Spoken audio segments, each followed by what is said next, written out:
news you missed.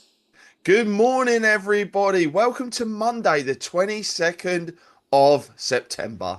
Wow. It has been a lovely weekend is the only way to describe it. We've got Charlie Kirk's memorial. We've got Taliban talking about military bases. We've also got State of Palestine. There's some crazy stuff going on out there. There's some lovely stuff going on out there. But let's dive into the news. Drew, what have you got for us today? Well, I think the top news of the day is obviously tens of thousands gathered at State Farm Stadium in Arizona for the memorial of Charlie Kirk. And I must say, Paul, I was watching and I was blubbering. It was so heartfelt. Even if you think that it was all staged, the memorial was so touching that I would say if you didn't feel any emotion, you're completely dead inside. Yeah, it was an absolutely beautiful memorial. I mean, that stadium holds 63,400 people. Thousands of people were being turned away outside because the stadium was full to capacity. And I mean, it was a constant stream being turned away. I mean, we saw all sorts of people turn up. We had President Trump there, who called Charlie Kirk an American hero. Erica, Charlie Kirk's wife, forgave the shooter. I mean, how hard must those words have been for her to speak them to a crowd of 63,000? I mean, it was phenomenal, and it went on for 5 hours as well. 5 hours. That's massive. Absolutely massive. And I honestly think it was just beautiful. And also, the good thing is that, I mean, let's talk about the security. Police detained a man allegedly armed with a gun outside the memorial service, which was already under heavy security. There wasn't much. People tried to disturb the peace. Reporters say fewer than 10 counter-protesters turned up outside the service. So I can't even believe the 10 had a front to do that, to be honest. I mean, how sick do you have to be, to think of these things and actually act upon them as well? Why even protest at a memorial service? I mean, come on, people. This is the mentally unhinged far left that are out there. They are mentally unhinged. Dare I say it, when they used to have mental asylums, do you think they would have been in them? Maybe so. I've got one for you as well. Apparently, the alleged assassin Tyler Robinson's court case number is 251403576. Add up those digits and the total is 33. It's just a coincidence, obviously mathematically, but it will feed speculation. And lastly, about Charlie Kirk, before we go on to other news, Senator Mike Lee has introduced the Charlie Kirk Act, designed to restore parts of the old Smith-Mundt Act, limiting government propaganda. So Congress is preparing for a heated debate. Well, everybody, my first big story of the day, and this is one I've been waiting to find out for an incredibly long time. US President Donald Trump is expected to make a major announcement today regarding the causes of autism. While details remain limited, the White House has confirmed that the president will address new findings or initiatives related to the condition, which affects millions of children and families across the country. And reactions are expected to vary depending on the claims and proposals presented. We'll bring you full coverage as the announcement unfolds. And I can tell you now, autism is just spiking up beyond belief, and nobody is trying to tackle this. So I tip my hat to President Trump. I tip my hat to RFK Jr. because they are taking the fight to them, and I can't wait to hear what he's got to say.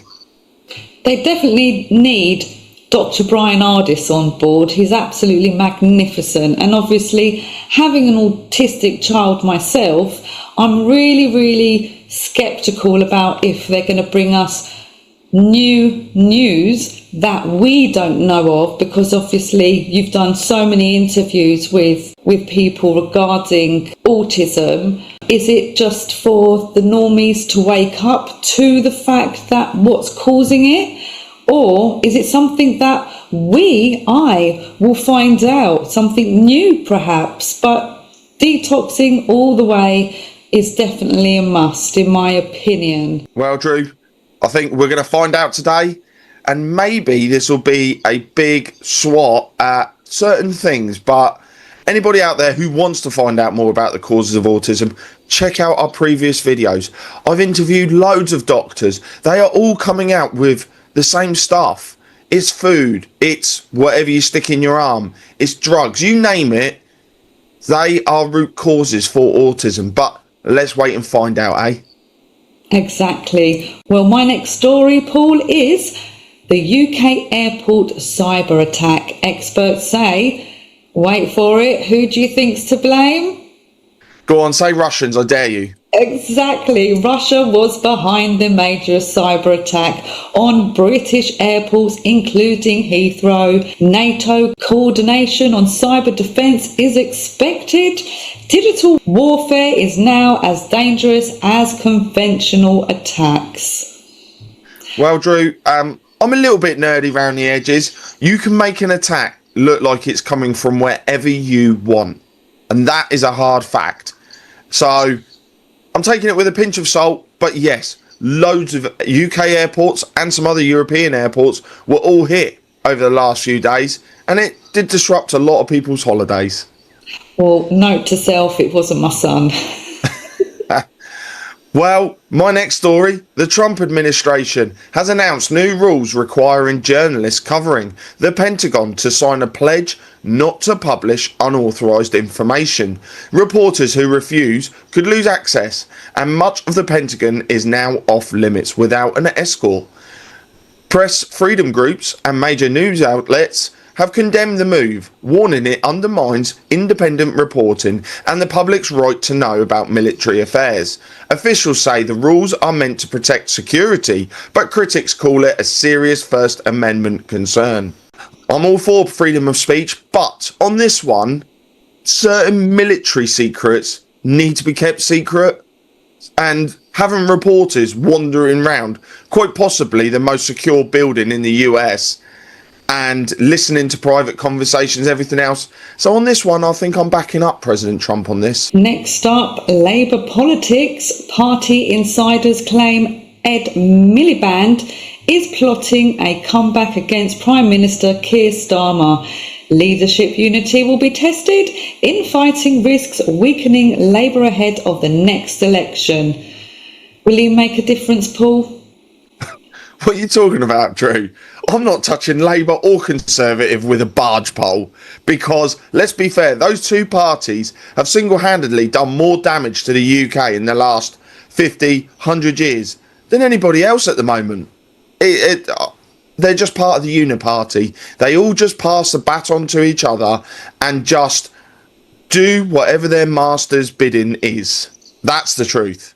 Well, my next story, Afghanistan's Taliban government has rejected President Trump's ultimatum, demanding the return of Bagram Air Base to US control.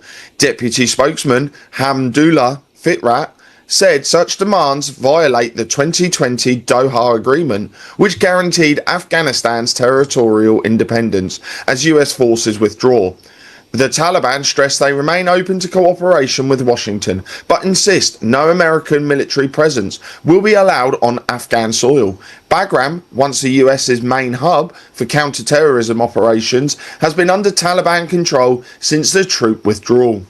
Next up on Friday, 1,072 people crossed the English Channel in small boats, 13 separate boats, averaging about 82 people per boat. This came despite the UK-France one-in, one-out return deal.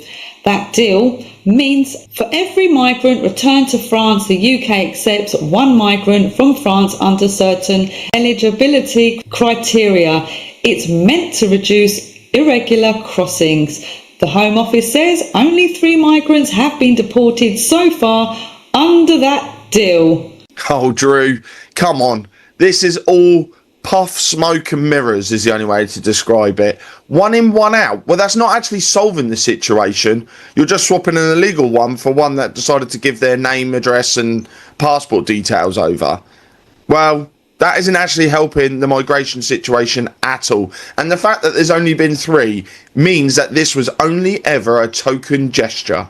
This was never meant to be done seriously, like the South Africa thing. They deported one migrant, and I believe he found his way back to the UK using the money that we gave him.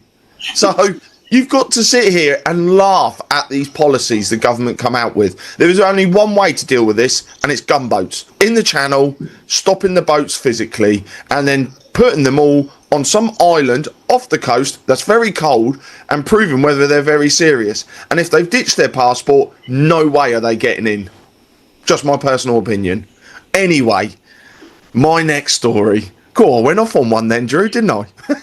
Iran says it will halt cooperation with the UN's nuclear watchdog after the UN Security Council voted to reimpose sanctions. The decision follows Britain, France and Germany triggering a snapback mechanism tied to the 2015 nuclear deal. Tehran had recently reached an agreement with the IAEA to resume inspections, but now says European actions have derailed that progress. Iran denies developing nuclear weapons, but blames Western nations for undermining diplomacy, while Russia insists it does not recognise the sanctions. Well, speaking to Warren Thornton, he said the inspectors were actually spotting for the bombers and everything, giving details of where everything was inside there. So Iran not trusting them, don't blame them. Next up, authorities in Malaga, Spain has confirmed a body was found in Manilva area on the Costa del Sol in the search for a British man who disappeared in August.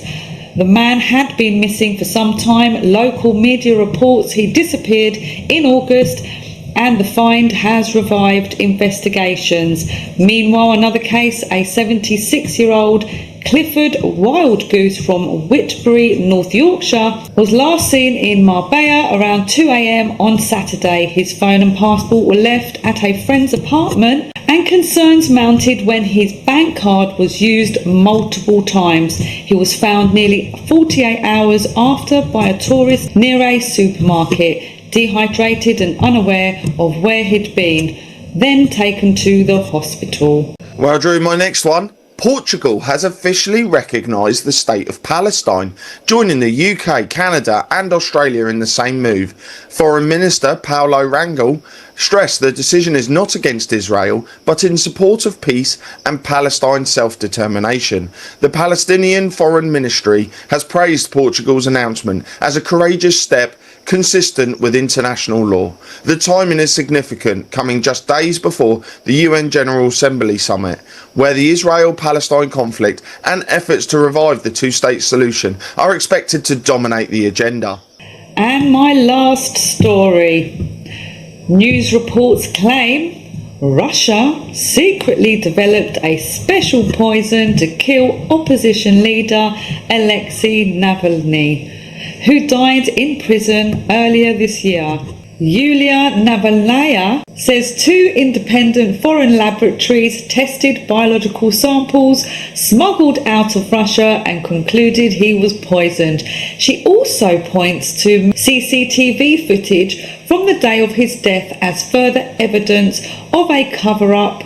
Russian officials continue to deny the allegations, insisting he died of natural causes. Western governments are now reviewing the intelligence, which could trigger fresh diplomatic pressure on Moscow. Well, everybody, my last story of the day. Vietnam's Duc Phuc has taken home the top prize at the 2025 Intervision Song Contest, not to be mistaken for the Eurovision Song Contest, which was held in Moscow. The pop star, already a household name in Vietnam, announced he'll donate part of his 30 million ruble winnings, about $358,000, to charity, including a foundation in Russia. Phuc, who rose to fame after winning Vietnam's version of The Voice, wowed audiences with his ballad Phu Don Thien Vong, earning I'm just going to do that bit again because that tickled me. Phuc who rose to fame after winning Vietnam's version of The Voice, wowed audiences with his ballad Phu Dong Thien Vuong, earning the highest marks from both jury and fans. He also expressed hopes of collaborating with Russian artists in the future. Well, everybody, that was the news you missed on Monday, the 22nd of September 2025. Exciting. We can't wait to find out what President Trump's going to say today on autism. Hopefully, this is going to blow the lid off and actually start our children getting healthier again. And who knows what's going on for the rest of this week, so stay tuned. All that's left for me to say is to take care, God bless, and goodbye. Bye bye.